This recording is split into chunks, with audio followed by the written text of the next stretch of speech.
Septièmement, il faut avoir des grands projets avant de rechercher des grandes sommes. Je répète, il faut avoir des grands projets avant de rechercher des grandes sommes. Quel projet tu as? Et c'est un projet de combien, ton projet? Il est de combien? Un projet de 1000 $? Eh bien, si tu as 10 000 $, tu vas attraper la folie. Un projet de 10 000 $, si tu as 100 000 $, tu vas attraper la folie. Il faut avoir des grands projets. Il faut avoir des grands rêves. Car lorsque Dieu te donne de l'argent, tu canalises cet argent dans le rêve et du coup, tu ne tombes pas dans la folie. Le fils prodigue est tombé dans la folie parce qu'il voulait l'argent pour l'argent, mais il n'avait aucun projet, aucun but d'investissement. C'est pourquoi il s'est retrouvé dans la débauche et dans la misère.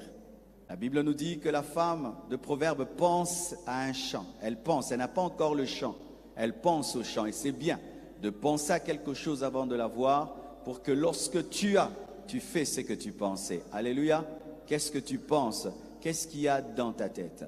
Quelqu'un qui se dit, si j'ai seulement de l'argent, j'achète une parcelle. Quand seulement il a l'argent, du coup il va chercher, il va acheter. Ah, si j'ai l'argent, je vais finir ma maison. Du coup il va finir sa maison. Ah, si j'ai l'argent, je vais soutenir l'œuvre de Dieu. Si j'ai l'argent, je vais aider mon père, ma mère. Si j'ai l'argent, je vais investir dans... Quand seulement l'argent entre, directement il fait. Mais si tu as une tête vide, tu n'as aucune pensée, tu n'as aucun projet, tu ne penses à rien, on te donne, tu attrapes la folie. Ayez des grands projets, ayez des grands rêves et vous serez stable. Amen.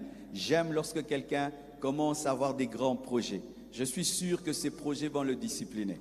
Quand je vois un jeune garçon, il a un très grand salaire, mais il n'y a pas de grands projets, j'ai peur. Mais quand j'apprends, pasteur, j'ai pris un crédit là-bas, je me suis engagé dans telle chose et ça va me coûter par mois autant. Je connais son salaire et ses engagements. Je dis, sera calme parce que ses engagements, ses contrats, ses crédits vont le discipliner parce qu'il sera condamné à rembourser, à se discipliner. Il ne va pas tomber dans la folie. Tu tombes dans les folies parce que l'argent ne trouve pas des grands projets. C'est pourquoi vous allez remarquer qu'on ne donne l'argent qu'à ceux qui ont des grands projets. Alléluia. On donne l'argent à ceux qui ont des grands projets. Un petit enfant, s'il me demande l'argent, je ne vais pas lui donner beaucoup. Pourquoi? Tu as des projets bonbons, tu as des projets biscuits, n'est-ce pas? Tu vas lui donner selon ses petits projets. Mais un adulte qui vient te voir, il dit non, je vais commencer une ferme, je vais commencer ceci. Tu vas là-bas, tu vois, il a déjà des étendues et des étendues. Tu vas mettre de l'argent. Pourquoi? Parce qu'il a un grand projet. Ayez des grands projets, vous aurez beaucoup d'argent. Et on vous donnera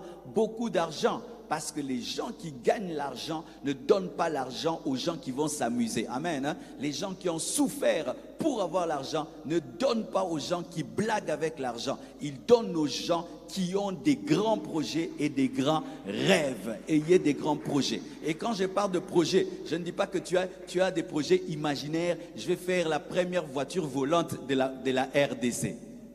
Hein, des projets comme ça. C'est pourquoi dans les CBC, il y a des projets qu'on ne va pas soutenir. Amen. Hein? Amen. Hein? C'est-à-dire que tu dis, je vais faire.